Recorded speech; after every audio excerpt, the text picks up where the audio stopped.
Welcome everyone. So today we will continue with our topic. Yesterday we were discussing about pH scale and figure 2.7.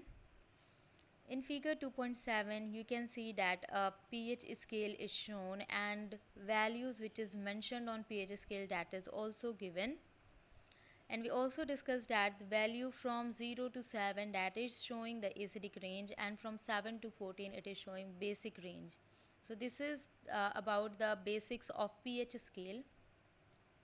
Now one very important sentence is given in third paragraph last line: higher the hydronium ion concentration, lower is the pH value.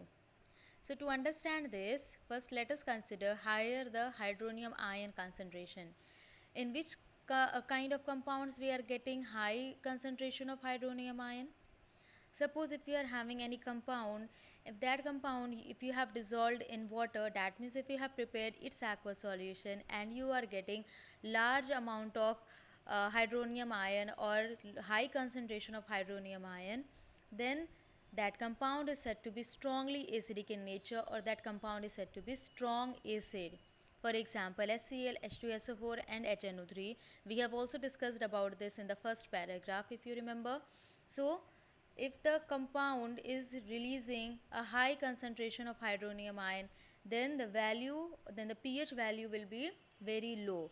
For example, if you will see figure 2.7, one example is given of gastric juice. Its pH is shown about 1.2. Generally, I don't know that why in NCERT they have shown 1.2. As far as I know, that it is below 1. It is somewhat near about 0.5. So whatever it is, we can see from this that it is the value of gastric juice which is concentrated HCl is towards 0 or 1, which is very low. So that is why if the compound is a strong acid, that means if that compound is releasing high concentration of hydronium ion in aqueous solution, then the pH value will be very low or towards the lower side. The pH of a neutral solution is 7. For example, distilled water. Value less than 7 on the pH scale represent an acidic solution. As the pH value increases from 7 to 14, it represents an increase in hydroxide ion concentration in the solution, that is, increase in the strength of alkali. So you can also see this in figure 2.7 that if the hydroxide ion concentration is increasing, that means if the compound is showing basic nature, then the pH value is after 7. And if the base or if the alkali is very strong, or if it is releasing high concentration of hydroxide ion, that means if it is strong base, then you will get the pH value near about 13 to 14. One example is also given in this case, which is sodium hydroxide. As we know that sodium hydroxide is an example of a strong base, so that is why its pH value is 14. So in pH scale, what you have observed till now, what you have seen till now, that towards the lower side, that means towards the lower value, if you are getting, then that compound is strongly acidic in nature. And if you are getting pH value around which is greater in numbers like 13 or 14, then the compound is highly basic in nature.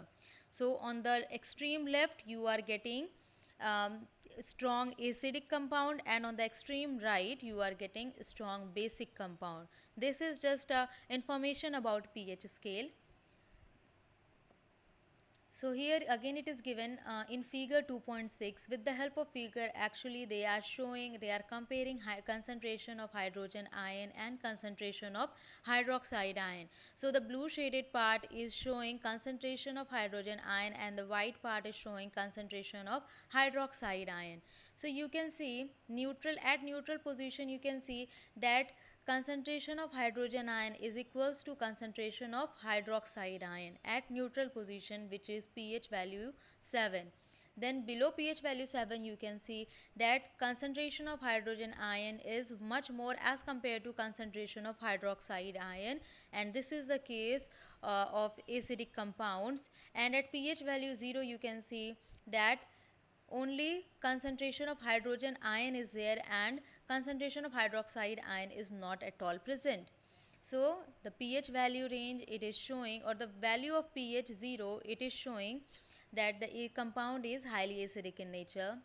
Now on the value more than 7, you can see the concentration of hydrogen ion is decreasing as we are moving towards the higher value, and the concentration of hydroxide ion is increasing. So this is the case which we found in basic compounds, and for the basic compounds we are getting pH value more than 7, and if you are just going towards 13 or 14 pH value, you can see that concentration of hydrogen ion is almost become negligible, and there is much or a very high concentration of hydroxide ion present towards a higher value of pH.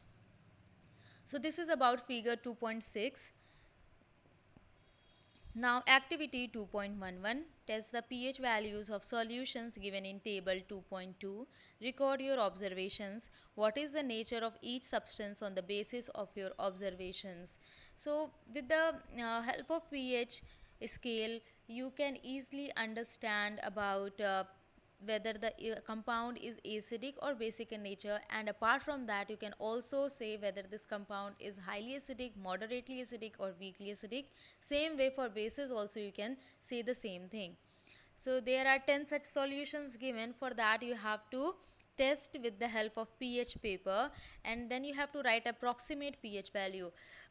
Approximate pH value it is given because exactly to know pH is not very much possible with the help of pH paper or universal indicator. If you need to know a very exact value of pH for these such or for such solutions, then one other you can say apparatus is coming which is also dependent on this only, but that is said to be pH meter. So with the help of pH meter you can measure almost exact value of pH value of such solutions.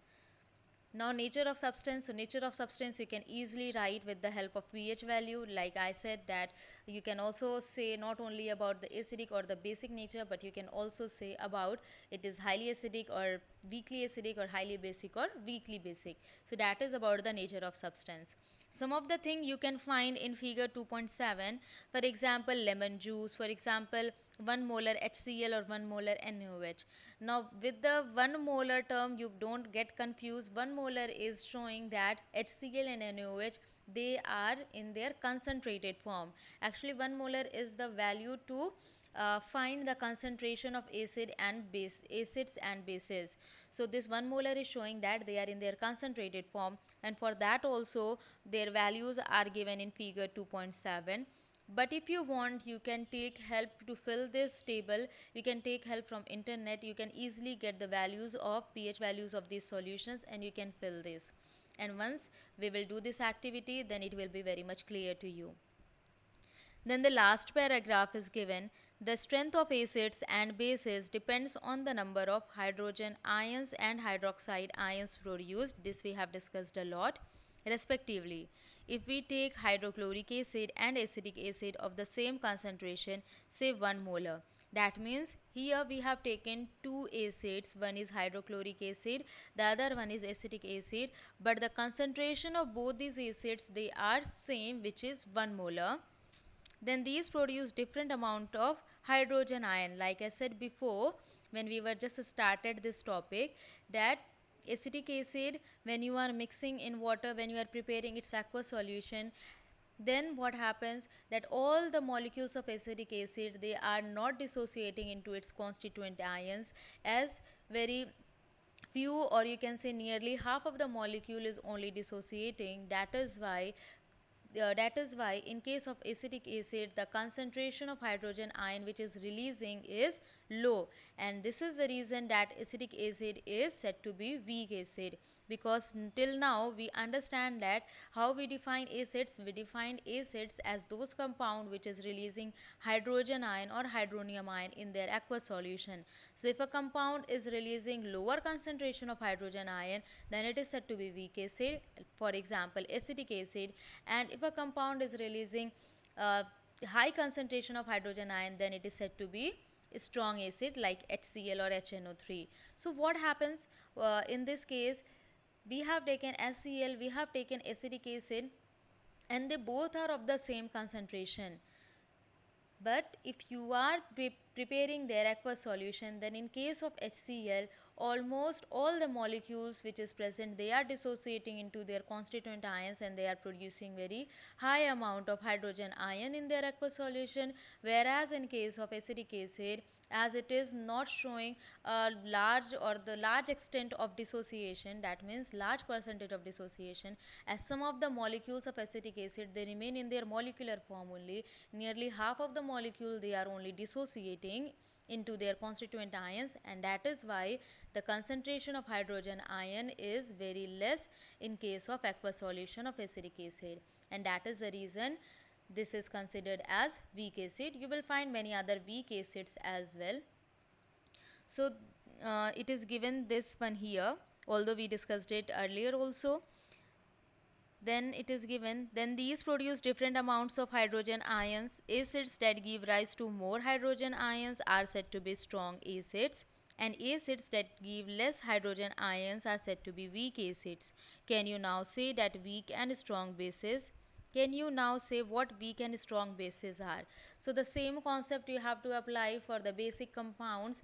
Those compounds which is releasing high concentration of hydroxide ion in their aqueous solution, they are said to be strong base, and those compounds which are releasing low concentration of hydroxide ions in their aqueous solution, they are said to be weak base. And the reason again is same here.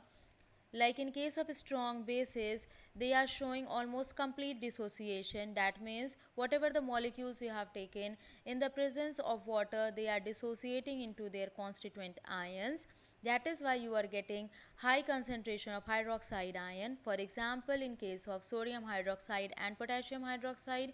Whereas in those bases which is not showing complete dissociation, that is said to be they are showing partial dissociation, and as all the molecules they are not dissociating into their constituent compounds, that is why the concentration of hydroxide ion is low, and those bases they are said to be weak bases. So for weak bases, you again are having a lot of example. One such common example is ammonium hydroxide. So about this we will again discuss when we will be discussing about the topic of salts. So for today only this much. This is almost the complete information or the complete discussion about pH paper and universal indicator and pH scale. One again important thing is given. Um, you can see on fourth paragraph just above figure 2.6 last line, generally paper impregnated with the universal indicator is used for measuring pH. Like I said this also, as we are having two forms of litmus, one is in the form of paper, the other one is in the form of solution. Same way we are having pH also. If it is in the form of a liquid state, then we are saying it as the universal indicator. But if the paper is impregnated with this universal indicator, then it is said to be pH paper, which is much more commonly used in laboratory. So the concept is same, the results are same. The only thing is that if it is in the form of liquid state, then it is said to be universal indicator. Once if you are just impregnating the paper with the help of universal indicator, then it becomes pH paper. So this is for today.